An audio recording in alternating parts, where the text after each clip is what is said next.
Hi friends, ಇದು ಗುರುವಾರ ಈವ್ನಿಂಗ್ದು vlog ಮಾಡ್ತಾ ಇದ್ದೀನಿ. ಇವತ್ತು ಗುರುವಾರ ಆದ್ದರಿಂದ ಮತ್ತು ಇವತ್ತು ಮಾರ್ಗಶಿರದ್ದು ಲಕ್ಷ್ಮೀ ಪೂಜೆ ಕೊನೆಯ ಗುರುವಾರ ಆಗಿದೆ ಮತ್ತು ನಾಳೆ ಅಮಾವಾಸ್ಯೆ ಇದೆ. ಹಂಗಾಗಿ ಮತ್ತು ನಮ್ಮ ಯಜಮಾನ್ರು ಮಾದೇಶನ ಬೆಟ್ಟಕ್ಕೆ ಬೇರೆ ಹೋಗಿದ್ದಾರೆ. ಹಂಗಾಗಿ ಇವತ್ತೇ ತೊಳೆದು ಎಲ್ಲ ಬೆಳಗ್ಗೆ ಎಲ್ಲ ದೇವ್ರ ಸಾಮಾನೆಲ್ಲ ತೊಳೆದು ಸಂಜೆಗೆ ಗುರುವಾರ ಶುಕ್ರವಾರಕ್ಕೆ 2 ದಿನಕ್ಕೂ ಆಗುತ್ತೆ ಅಂತ ಪೂಜೆ ಮಾಡಿದ್ದೀನಿ.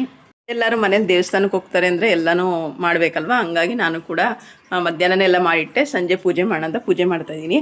ಮತ್ತು ಇನ್ನೊಂದೇನಪ್ಪ ಖುಷಿ ವಿಷಯ ಅಂದರೆ, ಇದು ನಮ್ಮ ಯಜಮಾನ್ರು ಪಾಟ್ ತಂದಿದ್ರು ನೋಡಿ, ಬೃಂದಾವನ ತುಳಸಿದು. ಅಲ್ಲಿಗೆ ತುಪ್ಪದ ದೀಪ ಹಚ್ಚಿದ್ದೀನಿ. ನನಗೇನೋ ಒಂಥರ ತುಂಬ ಖುಷಿ ಆಯಿತು ಅಂತಲೇ ಹೇಳ್ಬೋದು. ಏಕೆಂದರೆ ಫಸ್ಟ್ ಟೈಮ್ ನೋಡೋಣ ಅಂತ ಇವತ್ತು ಗುರುವಾರ ಆದ್ದರಿಂದ ತುಪ್ಪ ಹಚ್ಚಿದ್ದೀನಿ, ತೋರಿಸ್ತೀನಿ ರೀ. ಅದರಲ್ಲಿ ಸ್ವಲ್ಪ ನಮ್ಮ ಮನೆ ಹತ್ರ ಗಾಳಿ ಇರುತ್ತೆ, ಹಂಗಾಗಿ ನೋಡೋಣ ಅಂಥೇಳಿ ಇವತ್ತು ಫಸ್ಟ್ ಟೈಮ್ ಹಚ್ಚಿದೆ. ಯಾಕಂದರೆ ಇಲ್ಲೂ ಹೂವು ಇಟ್ಟರೆ ಶಾಖಕ್ಕೆ ಬಾಡೋಗುತ್ತಲ್ವ. ಹಾಗಾಗಿ ಪಾಟ್ ಸುತ್ತ ಸ್ವಲ್ಪ ಸೆರಾಮಿಕ್ ಇದು ಅರ್ಶಿನ ಹಚ್ಚಿದ್ದೀನಿ. ಅರ್ಶಿನ ಹಚ್ಚಿ ತುಪ್ಪ ಹಾಕಿ 1-2 ಬತ್ತಿ ಹಾಕಿ ಮಾಮೂಲಿ ಹಚ್ಚಿದ್ದೀನಿ. ನನಗೆ ತುಂಬ ಖುಷಿ ಆಯಿತು. ಒಂದು 10 to 15 ಮಿನಿಟ್ಸಿಂದ ತುಪ್ಪ ದೀಪ ಉರಿತಾ ಇದೆ. ಅದು ನೋಡಿದರೆ ನನಗೆ ತುಂಬ ಖುಷಿ ಆಯಿತು.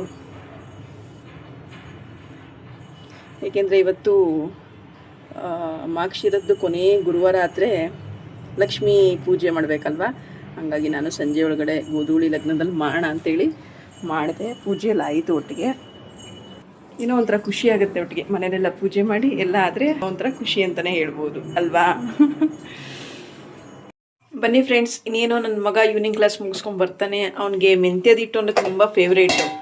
ಹಂಗಾಗಿ ಅವನಿಗೋಸ್ಕರ ಮೆಂತ್ಯ ಮುದ್ದೆ ಮಾಡ್ತಾಯಿದ್ದೀನಿ.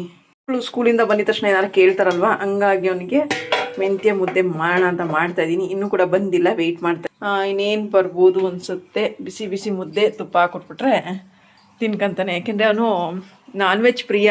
ನಾನ್ ವೆಜ್ ಇಲ್ಲ ಅಂದರೆ ಆಗಲ್ಲ ಅನ್ಕೊತಾನೆ. ಹಂಗಾಗಿ ಅವ್ನು ಫೇವ್ರೇಟ್ ಸ್ವಲ್ಪ ಮಾಡಿಕೊಟ್ರೆ, ಇದು ಮೆಂತ್ಯದ ಹಿಟ್ಟು ಸಿಹಿ ಮುದ್ದೆ ಮಾಡಿಕೊಟ್ರೆ ತಿನ್ಕೊಂಡು ಸ್ವಲ್ಪ ಆರಾಮಾಗಿರ್ತಾನೆ. ನೋಡಿ, ಸ್ಕೂಲಿಂದ ಬಂದಿದ್ದ ತಕ್ಷಣವೇ ಸ್ಮೆಲ್ ಗೊತ್ತಾಗ್ಬಿಡ್ತು ಅವನಿಗೆ ಮಾಡ್ತಾಯಿದ್ದೀನಿ ಅಂತ. ಹೆಂಗೆ ಗೊತ್ತಾಯ್ತು ರೋಯ್ತಾ ನಿಮಗೆ? ಸ್ಮೆಲ್ಲು ಗಮ್ಮಂತೈತಾ? ಅದು ಸ್ಮೆಲ್ ಕಂಡಿಡ್ಕೊಂಡೆ ಬಂದ್ಬಿಟ್ಟ. ಆಯಿತು, ನೀನು ಬರಲಿ ಅಂತಲೇ ವೆಯ್ಟ್ ಮಾಡ್ತೀನಿ. ಚಿನ್ನಿ ಬಿಸಿ ಬಿಸಿ ಹಾಕ್ಕೊಡ್ತೀನಿ. ಇವಾಗ ಹ್ಯಾಂಡ್ ವಾಶ್ ಮಾಡ್ಕೊ, ಬಿಸಿ ಬಿಸಿ ಮುದ್ದೆ ತುಪ್ಪ ಹಾಕ್ಕೊಡ್ತೀನಿ, ಓಕೆನಾ? ಹಾಂ.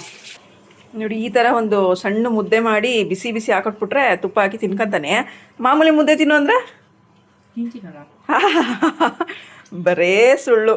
ಮಾಮೂಲಿ ಮುದ್ದೆನೇ ತಿನ್ನಲ್ಲ, ಈ ಮುದ್ದೆ ಮಾತ್ರ ಇಷ್ಟಪಟ್ಟು ಇದೊಂದನ್ನೇ ತಿನ್ನೋದು. ಬೇಕಾದ್ರೆ ಇನ್ನೇನು ಊಟ ತಿನ್ನಲ್ಲ ಅವನು ಇವಾಗ. ಅನ್ನ ಸಾಂಬಾರು ಏನು ತಿನ್ನಲ್ಲ ಅಲ್ವ ರೋಹಿತ? ಬರೀ ಇದೊಂದು ಮುದ್ದೆ ತಿಂದರೆ ಸಾಕು. ಅವನು ಊಟ ಮುಗೀತು.